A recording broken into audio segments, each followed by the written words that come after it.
I said this in another video, but I'm justifying it a little further in this video. I've seen and enjoyed many things in the 7 seasons of America's Best Dance Crew, but what appears to be the 8th season is not worth my time. After going online and skimming what happened there and then, I decided I won't watch any episode of it. I'll tell you why, but I won't take too long on it. I just want it out of my system.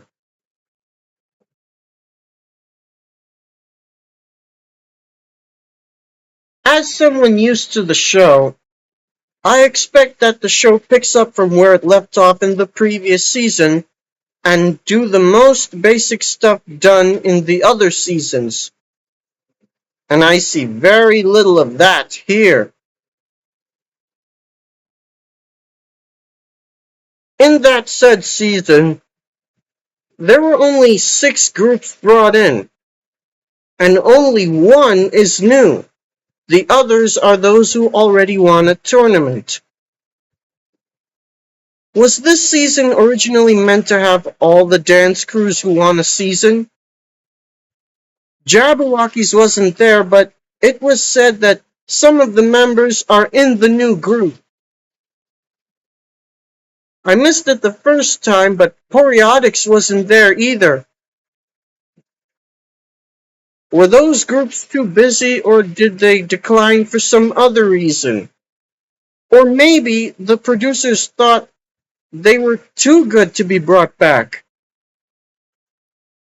Either way, I really don't see any need to have dance crews who won a season compete again.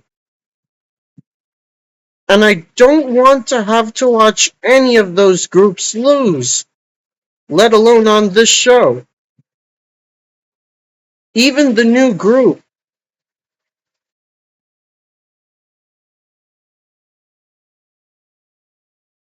As for this new dance crew, Kinjas, I don't think this was a good time for them to be in the show. Besides, if they really are a new crew, shouldn't all the other dance crews in the tournament also be new? So why are they considered all-stars here?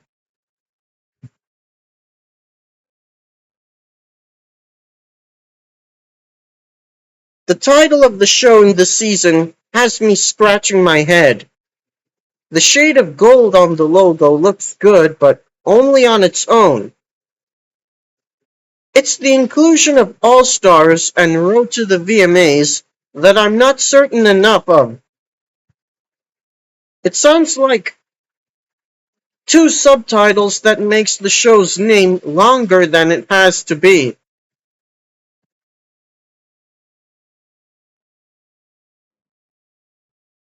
First, the All-Stars.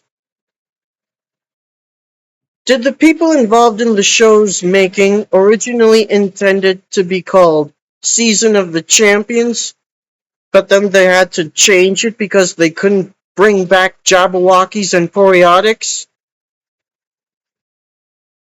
And the thing about All-Stars is it doesn't have to be only the champions, if at all. It can also be dance crews that, even though they did not win a tournament, they were still liked by a lot of people and progressed well enough because they were just as skillful and talented. I think dance crews that came in 6th to 2nd place fit best in the category. My best suggestions for such crews to bring in are Live in Color, Break Skate, Boogie Bots, Ringmasters, Dynamic Edition, Vogue Evolution, Rhythm City, Massive Monkeys, Saltari, Jungle Boogie, Instant Noodles, Street Kingdom, Funk Phenomenon, and Rated Next Generation. Strikers All-Stars would have fit in perfectly. I bet people would be hyped to see Fanny Pack again. And Kaba Modern has more than enough potential. No necessity for anyone to point that out to me. And even Status Quo and Beat Freaks make great candidate groups.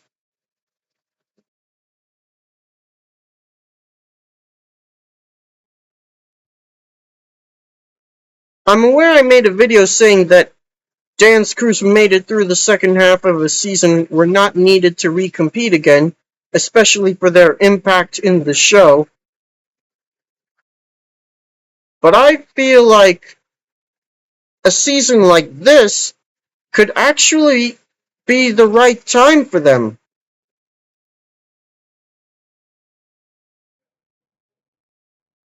As for Road to the VMAs, maybe they could have just called it Season of the VMAs.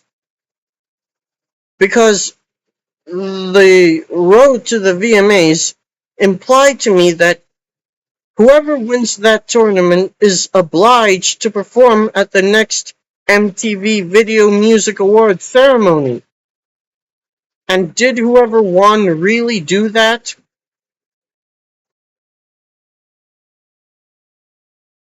And considering the small number of crews competing and the many Video Music Awards ceremonies that could have brought up a lot of opportunities for challenges, there probably should have been a bit more crews brought in. But otherwise, that byline could have been left out, and they could have stuck to generally different challenges every week. Besides that, there already is an episode themed after the Video Music Awards.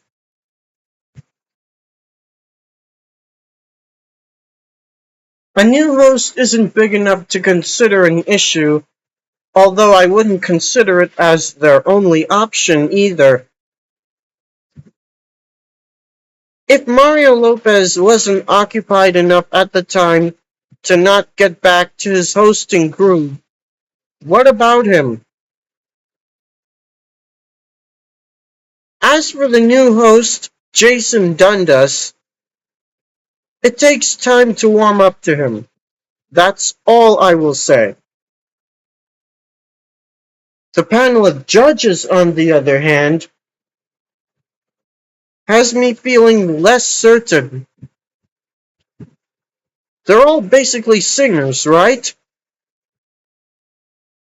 So, how knowledgeable are they about dancing?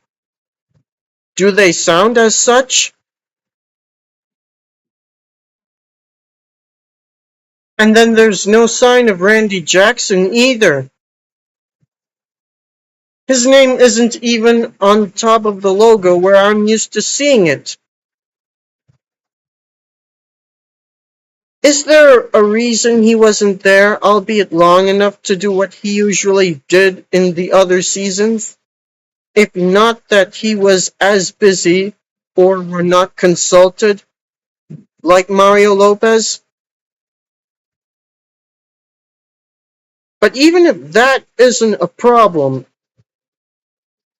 the thing about Randy Jackson is, if he's the one who introduced the show to the world, even though he is seen like least often, isn't he like the most important person in the show?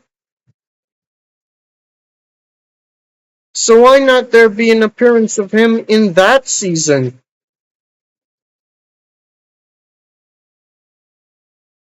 Final point.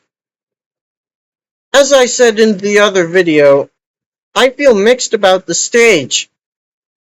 If there's anything new I should add to it, my main issue with it is certain things it does is unnecessary, especially the visuals.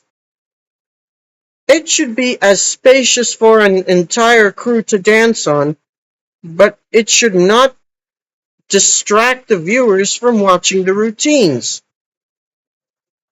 And from what I could see, the latter is as likely a case.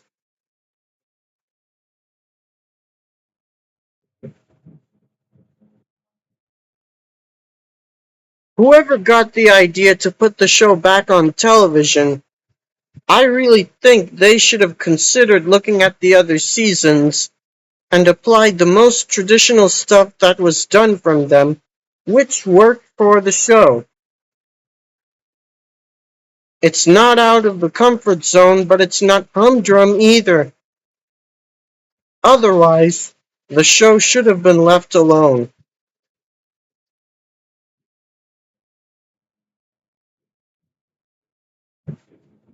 In retrospect, the show was not brought back in a good enough way. And even if it is not meant to give the show a send-off, I doubt there will be any more seasons after this. As if canceling the show wasn't bad enough, I don't want the show to end this way.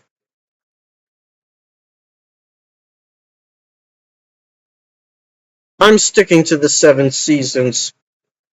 At least there were more things done right in them.